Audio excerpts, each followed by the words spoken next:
নমস্কার, welcome to my channel. Soma's aroma বিন্দের পক্ষ থেকে আমি সোমা বলছি। আমার আজকের রেসিপি কুমড়ো পাতা রোল। এটা একটা মুখরোচক রেসিপি। ডাল ভাতের সাথে সাইড ডিশ হিসাবে অথবা বিকেলে স্ন্যাক্স হিসাবে খুবই অসাধারণ লাগে। তাহলে আসুন দেখে নেওয়া যাক আমার আজকের রেসিপিটি। কুমড়ো পাতা রোল বানানোর জন্য আমি প্রথমে একটা ব্যাটার তৈরি করে নেব। তার জন্য আমি চাল আর ডাল মিশিয়ে 4 ঘন্টা জল দিয়ে ভিজিয়ে রেখে দিলাম। চাল আর ডাল জল ঝরিয়ে আমি একটা বাটিতে তুলে নিয়েছি। এবারে চাল আর ডালের পেস্ট তৈরি করে নেব। এবার চাল আর ডালের এই পেস্ট দিয়ে যদি কুমড়ো পাতা রোল বানানো যায় না, তাহলে খেতে কিন্তু খুবই মুচমুচে হয়। এবার একটা মিক্সার গ্রাইন্ডারের বাটিতে সমস্ত ভেজানো চাল ডাল দিয়ে একটা পেস্ট তৈরি করে নেব। যদি নিরামিষ ভাবে করতে চান তাহলে মুসুর ডালের বদলে মটর ডাল দিয়ে করতে পারেন। এবারে দিয়ে দিলাম অল্প জল, ভালো করে চাল ডালের পেস্ট তৈরি করে নেব। ভালো মতন পেস্ট তৈরি করা হয়ে গেছে। এবারে একটা বোলের মধ্যে ঢেলে দেব, আর এর মধ্যে দিয়ে দেব হাফ টিস্পুন হলুদের গুঁড়ো, হাফ টিস্পুন লঙ্কার গুঁড়ো, স্বাদ মতন লবণ আর সামান্য একটু চিনি। এবারে সমস্ত কিছু ভালো করে মিশিয়ে নেব। আপনারা চাইলে এই ব্যাটারটা বেসন দিয়েও করতে পারেন। এবারে ভালো করে মেশানো হয়ে গেলে বাটিটা আমি একটা সাইডে রেখে দেবো। ততক্ষণ আমি ফুটটা তৈরি করে নেব। তার জন্য গ্যাসে আমি একটা প্যান গরম করে দিয়ে দেবো 2 চামচ পরিমাণে সর্ষের তেল। তেল ভালো করে গরম হলে দিয়ে দিলাম দুটো শুকনো লঙ্কা। লঙ্কা একটু আমি ভেজে নিয়ে দিয়ে দেবো নারকেল কুচি। এখানে আমি 3 চামচ পরিমাণে নারকেল কুচি দিয়েছি। নারকেল কুচি একটু নেড়ে চেড়ে আমি ভেজে নেব। নারকেল একটু বাদামি হলে দিয়ে দেবো 3টে কাঁচা লঙ্কা কুচি আর হাফ টিস্পুন হলুদের গুঁড়ো। সমস্ত কিছু 30 সেকেন্ড মতন নেড়ে চেড়ে দিয়ে দেবো সেদ্ধ করা আলুগুলো। এইভাবে আমি হাত দিয়ে স্ম্যাশ করে দেবো। একটু নেড়ে চেড়ে আমি দিয়ে দেবো স্বাদ মতন লবণ আর সামান্য একটু চিনি।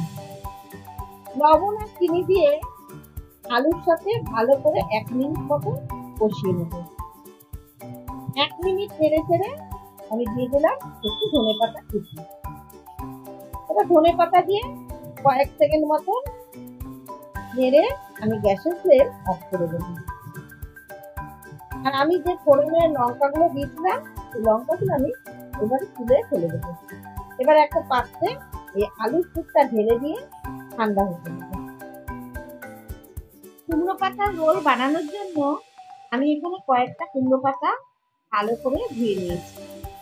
কুমড়ো পাতাগুলো কিন্তু খুব ভালো করে ধুতে হবে, কারণ অনেক সময় কুমড়ো পাতার মধ্যে কিন্তু পোকা বা মাকড়সার জাল থাকে।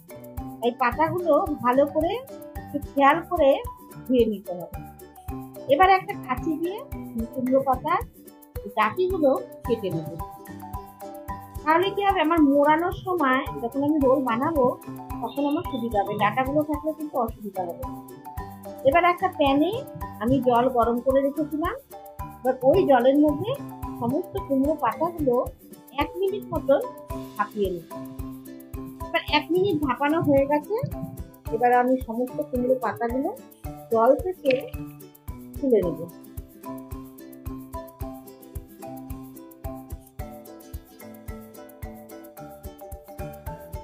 এবারে দেখে দিলাম ব্যাটারটা একটু ঘন হয়ে গেছে। এবারে আমি এই ব্যাটারের মধ্যে সামান্য একটু জল দিয়ে আবার ভালো করে মিশিয়ে নিলাম। ঠিক এইরকম থিকনেস আমি ব্যাটারটা রাখবো। এবারে একটা কুমড়ো পাতা নিয়ে নেব। প্লেন দিকটা বাইরে থাকবে আর খসখসে দিকটার উপরে এইভাবে আলুর পুরটা রোলের মতন করে দিয়ে দেব।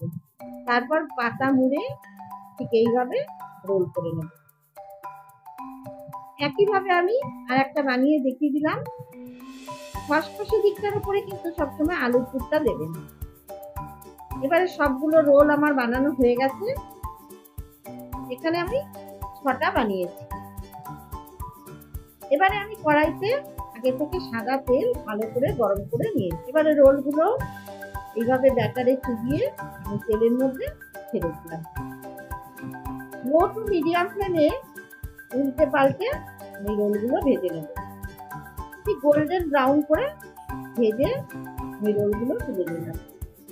একইভাবে আমি সবগুলো রোল এরকম গোল্ডেন ব্রাউন করে ভেজে তুলে নেব।